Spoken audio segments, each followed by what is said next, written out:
Hey guys, Griffin Cooper here with Ablewaytech. It's January 6th, 2023, and I wanted to go over a live trading example from this week in Tesla. So what I have here is a screenshot where I use Snagit at the end of my trading days to take screenshots from my trading platform. I use Thinkorswim because we have custom indicators for that.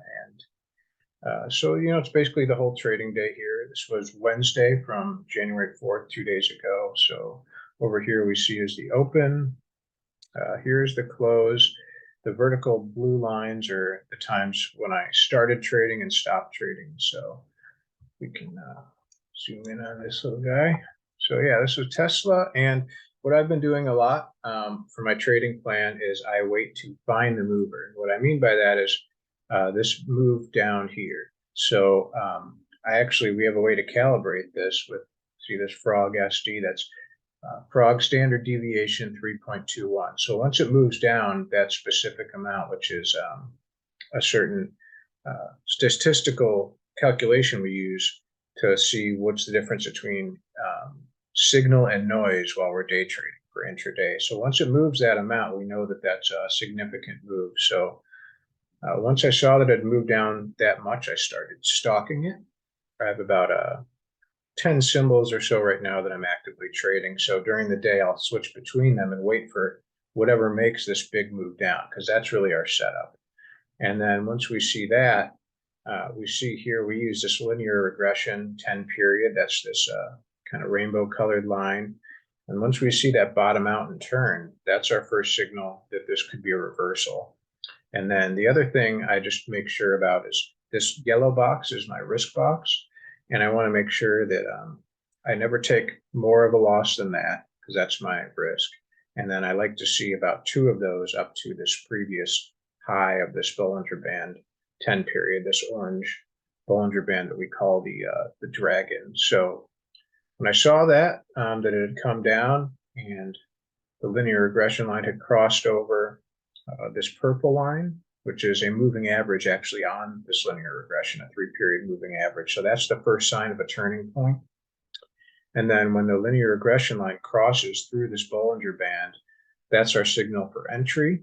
We have our PSAR parabolic stop and reverse indicator actually tuned to this linear regression line. That kind of filters out some of the noise and helps us just, like here, you can see the true price without these big wicks. It can be confusing. So this kind of helps us see the overall direction of the price. So when we saw that the linear regression line had crossed through the baby dragon and price was making a higher high than the previous bar, we bought it.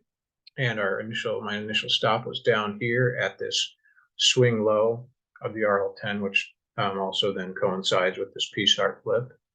And then our target was up here. Now, what I've been using lately, just to kind of simplify my rule set, because I hope to expand to trading more symbols, is I've just been using a simple trail stop. So I just enter that in before I even enter the trade. I know if I get in here, I know that my stop is going to be down here. So I calculate how big that trail stop is and just get it all ready. So when it breaks out, I just enter. And then I just let the trade go until it gets up to 2R, the 2 times what I risked. It moved up nicely, just making higher highs. So I was just moving up. This trail stop was moving up, and then it had this big bar here. If you can see that, zoom in a little bit more.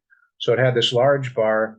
Our trail stop moved up to here, and then it came back down. It was kind of, it looks, when we look at the rest, we can see that kind of volatility was really starting to enter, the larger range bars. I mean, this bar is huge. So that was kind of, you could call it an unlucky stop out.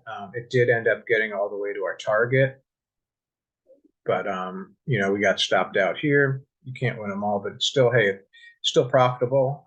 0.44R, which is I do everything where my trade results are on reward to risk. So I was risking 1 and I got 0.44, so about half of what I risked. So if I'm risking $100, then I made $44. If you're risking 1,000, then you made $440.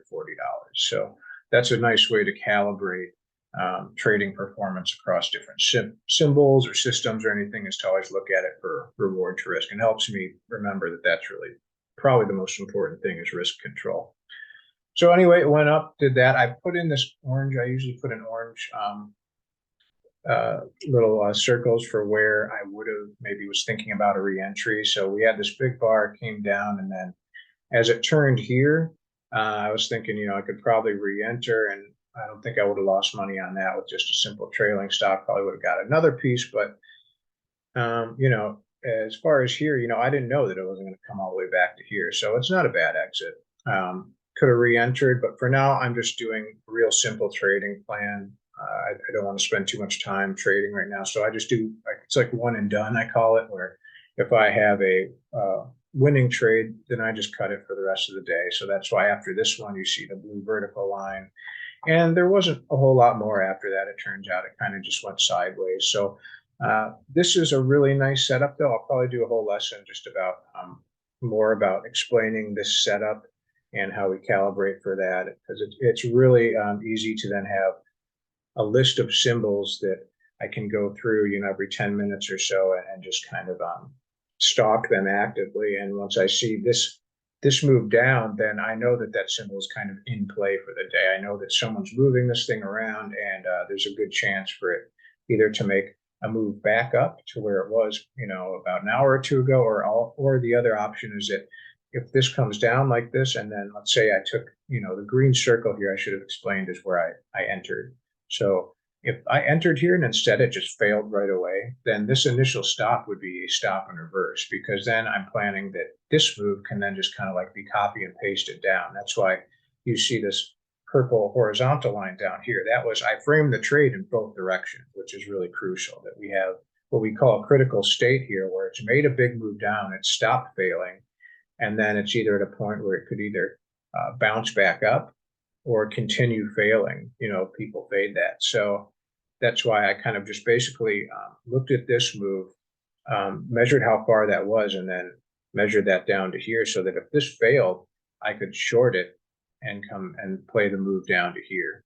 So anyway, not a huge winning trade, but still a winning trade. I don't want to, try to make things what they aren't, and try to act like every day you get huge winners in trading. For me, I don't, but I do the same thing every day. I do standard work, and that's what keeps it professional for me, and just keep learning. So anyway, I hope that was helpful, and you can subscribe if you want. We get we do live trading examples every week, as well as some free lessons. So subscribe if you're interested in that, and you can go to Ablewaytech.com if you want to learn more about these trading patterns and systems that we use, and the strategies and principles that we employ. So have a great weekend, everyone. Thanks for listening.